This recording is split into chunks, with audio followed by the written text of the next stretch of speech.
এবার রথযাত্রায় ত্রিপুরার কুমারঘাটের মতো মর্মান্তিক দুর্ঘটনার পুনরাবৃত্তি ঘটে গেল বাংলাদেশের বগুড়ায়। রবিবার জগন্নাথের রথযাত্রা অনুষ্ঠানে বিদ্যুৎপৃষ্ট হয়ে খবর সংগ্রহ পর্যন্ত 5 জনের মর্মান্তিক মৃত্যুর খবর পাওয়া গেছে। পাশাপাশি আহত হয়েছেন কমপক্ষে আরও 30 জন।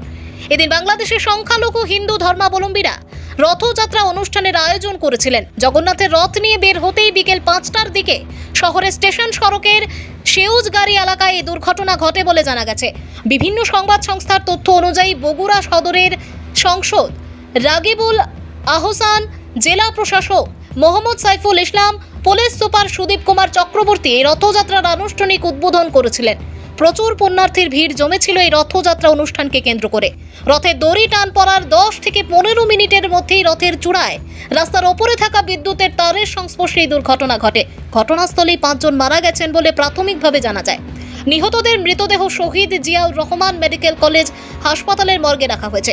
আহতদের দ্রুত উদ্ধার করে চিকিৎসার জন্য ব্যবস্থা গ্রহণ করা হয়েছে। এই ঘটনায় শোকের আবহ রয়েছে। প্রসঙ্গত, গত বছর ত্রিপুরার কুমারঘাটে উল্টো রথে একইভাবে রথের চূড়ায় বিদ্যুৎ তারের সংস্পর্শে দুর্ঘটনার শিকার হয়েছিল 6 জনেরও বেশি পুণ্যার্থীর মৃত্যু হয়েছিল।